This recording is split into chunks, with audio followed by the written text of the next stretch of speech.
అందరికీ నమస్కారం. కిరా కార్పి అనేవాడు అత్యంత దారుణంగా మాట్లాడాడు. బహుశా ప్రభుత్వం పెద్దలకి ఏం కనపడట్లేదా? అసెంబ్లీలో కూడా సోషల్ మీడియా వాళ్ళ గురించి మాట్లాడటం మనం చూస్తూ ఉన్నాం.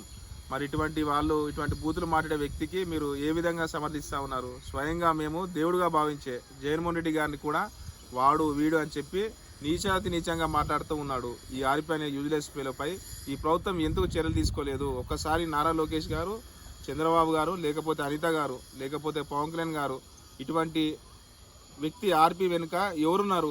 మీరందరూ లేకుండా ఎందుకు వస్తాయి ఇటువంటి పెద్ద పెద్ద మాటలు? బాలకృష్ణ స్వయంగా అసెంబ్లీలోనే సైకోగాడు అని అన్నా కూడా మీరు మాట్లాడరు. అసలు ఎటు తీసుకుపోతా ఉన్నారు మీరు ఈ సంస్కృతిని?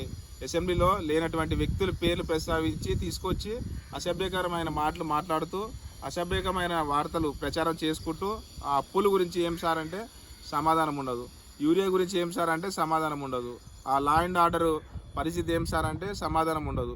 మహిళలపై అత్యాచారాలు ఏం సార్ అంటే సమాధానం ఉండదు. ఇక సంక్షేమ పథకాలు ఏంటి సార్ అంటే కూడా సమాధానం ఉండదు. సోషల్ మీడియా వాళ్ళని టార్గెట్ చేస్తాం, వాళ్ళ మీద కేసులు పెడతాం, వీళ్ళ మీద పెడతామని చెప్పి ఇటువంటి అన్నీ చేసుకుంటూ ఆర్పి లాంటి వ్యక్తి ఇంత దుర్మార్గమైన మాటలు మాట్లాడుతుంటే కూడా ఏబిఎన్ ఛానల్లో కూర్చోబెట్టి దారుణంగా ఏబిఎన్లో చూపిస్తూ ఆనందపడతా ఉంటారు మీరు. ఈ ఆర్పిని తీసుకెళ్లి టీవీ5 మూర్తి కూర్చోబెట్టి డిబేట్లు నడిపిస్తూ ఉంటాడు. ఇంత చండాలమైన మాటలు మాట్లాడే వ్యక్తిని కనీసం ఎవడైనా కానీ ఇటువంటి మాటలు మాట్లాడలేడు. ఎందుకంటే చంద్రబాబు నాయుడు గారిని మేము ఎలా అంటాం చెప్పండి? ఈవెన్ ఆయన ప్రతిపక్షాలు ఉన్నా కూడా అంత చీప్గా మాట్లాడడం. బికాజ్ ఆయన వయసుకి వాల్యూ ఉంటుంది, ఆయన అనుభవంకి కొంచెం వాల్యూ ఉంటుంది. ఇంత దుర్మార్గంగా అయితే మేము చేసే పనే కాదు అది. ఇంత నీచంగా మాట్లాడేది అయితే వాళ్ళు వచ్చిన తిట్లు మాకు రావనుకోవద్దు.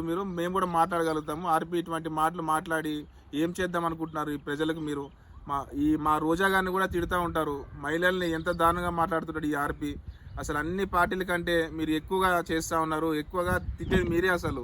అసలు మీరు టార్గెట్ అనేది మేము, మా జగన్ అన్న.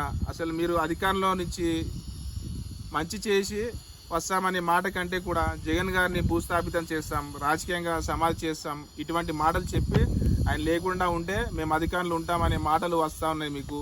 ప్రజలు మంచి చేసి వస్తామనే మాటల కంటే కూడా ఇప్పుడు మెడికల్ కాలేజీల గురించి మాట్లాడరు, అప్పులు, సంక్షేమ పథకాలు, ఇచ్చిన మేనిఫెస్టో ఏంటి సార్ అంటే మాట్లాడరు. ఎన్ని ఇష్యూస్ ఉన్నాయి మాట్లాడటానికి? చాలా ఇష్యూస్ ఉన్నాయి కదా. ఇంత ఘోరమైన మాటలు ఎలా మాట్లాడుతూ ఉన్నారు? వెనుకుండి మాట్లాడిస్తూ ఉన్నారు మీరు. ఇది కరెక్ట్ కాదు, తప్పు చేస్తూ ఉన్నారు మీరు. ఇకనైనా ముగింపు పలకాలని చెప్పి కోరుకుంటూ ఉన్నా. ఇట్లా మీ పి కోటేశ్వరరావు, కందుకూరు నియోజకవర్గం.